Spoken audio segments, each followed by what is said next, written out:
Shaw and Mohawk control approximately 60% of the United States flooring market. Two companies: carpet, luxury vinyl plank; laminate, hardwood, tile. The majority of flooring sold in American homes flows through one of two manufacturers. When a buyer walks into a Home Depot, a Lowe's, or a Menards and looks at the flooring aisle, they are almost certainly looking at a Shaw product or a Mohawk product regardless of what name is on the box. Home Depot's LifeProof carpet is made by Mohawk. Shaw Floorte is sold at Lowe's. The brand names that appear across multiple retail channels, at prices that vary significantly between those channels, are the same two manufacturers presenting different specification tiers under the same name. The Shaw on the box at Home Depot and the Shaw at an independent flooring dealer are not the same product. They share a name. The wear layer, the core construction, and the warranty terms are different. And Menards' 14% markup cap applied to whichever tier it stocks is the same mechanism that makes its tool prices lower than Home Depot's. Structural, not promotional. The Shaw on the box at Home Depot is not the same Shaw at an independent flooring dealer. That sentence is documented in Shaw's own product line architecture and is the central fact most big box flooring buyers never learn before purchase. Shaw Floorte Pro, featuring a 20 mm wear layer, SPC rigid core, and commercial-grade construction, is available only through flooring dealers and specialty retailers at $4 to $6.50 per square foot.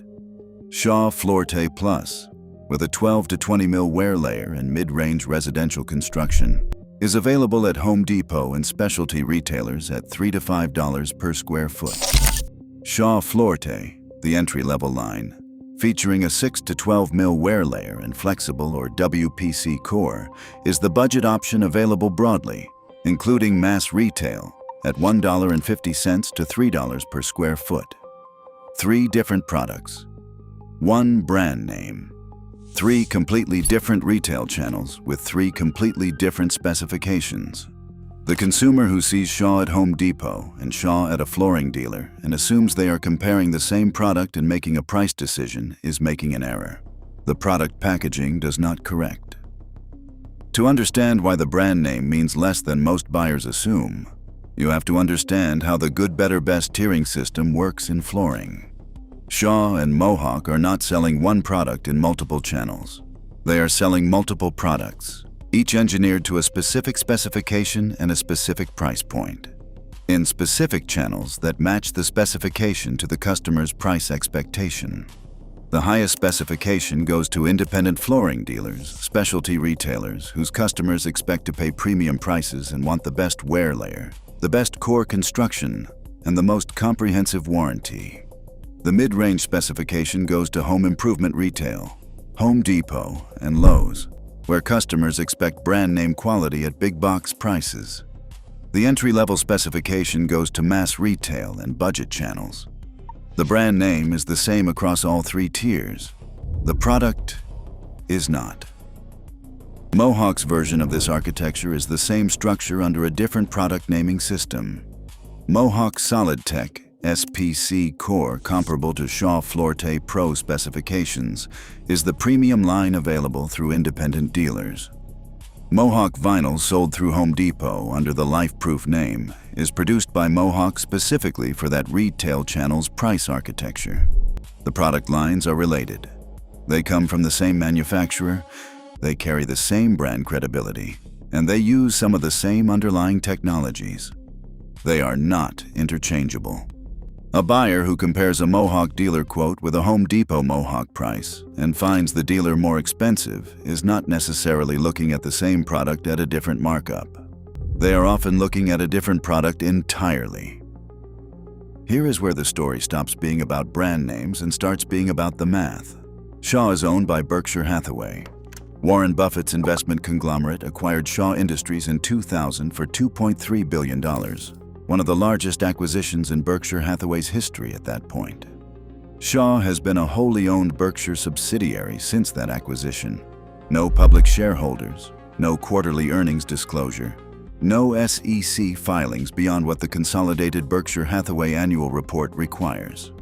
The second largest flooring company in America is a private subsidiary of the company that also owns Geico, BNSF Railway, and See's Candies. Mohawk Industries is the publicly traded counterpart. Berkshire's closest competitor in flooring is an $8.9 billion public company reporting quarterly earnings to Wall Street.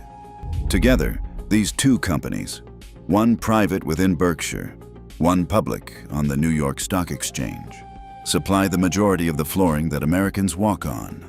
And both sell different specification tiers through different retail channels under the same brand name, in a system that the average buyer has no structural incentive to understand before purchase. The reason the average buyer has no structural incentive to understand it is that the retail environment is specifically designed not to explain it. A Home Depot flooring aisle does not have a sign that says, "This is the mid-range specification tier of this brand." The box says Shaw. The display shows a lifestyle photograph of a clean living room. The price tag shows a per square foot number that compares favorably to the number on the box next to it. Nothing in that environment prompts the buyer to ask what wear layer thickness the product carries, what core construction underlies the click lock system, or what the same brand's premium tier looks like at a flooring dealer 3 miles away. The information asymmetry between what the manufacturer knows about the product and what the buyer sees on the retail floor is not accidental. It is the operating condition that allows two manufacturers to sell 3 different specification levels under 2 brand names across every retail channel in the country, without most buyers ever realizing the tiers exist. The practical consequence for a buyer standing in a Menards flooring section is the same as the practical consequence for a buyer standing in a Menards tool aisle. Menards' 14% markup cap applies to flooring the same way it applies to Masterforce, to DeWalt vacuums, to Atlas outdoor power equipment, and to every other product in the store. Whatever specification tier of Shaw or Mohawk flooring Menards stocks, and Menards carries flooring from both manufacturers, it is priced at 14% above Menards' cost, with the 11% rebate available during rebate events reducing the effective net price further. The same Shaw Floorte product that sells for $3.50 per square foot at a Home Depot is not going to be priced at $3.50 at Menards. It is going to be priced at what Menards' cost plus 14% produces. The gap between those two prices, on a floor covering a 1,200 square foot house, is not a rounding error. On 1,200 square feet of flooring at 50 cents per square foot cheaper, the savings is $600 before the 11% rebate. The final detail that connects the flooring story to everything else in the Menards series is the one that makes the tool comparison exact. The reason professional contractors trust Menards for lumber, driving their trucks into the yard, hand-selecting boards, loading and leaving, is the same reason informed flooring buyers check Menards pricing before committing to a big box purchase. The category is different. The structural mechanism is identical. Menards' cost discipline, applied to a category where 2 manufacturers control 60% of the market and sell different specifications under the same name, produces the same outcome it produces in lumber, a price that the standard retail margin architecture of its competitors cannot match without abandoning the margin requirements that fund their business model. The brand name on a flooring box is less reliable than most buyers assume. The price at Menards is more reliable than most buyers outside the Midwest know to check. If this changed how you will approach the next flooring decision you make and where you will check prices before committing, subscribe. The specification tier behind a brand name matters more than the name itself, and knowing how to read it is worth more than any showroom consultation.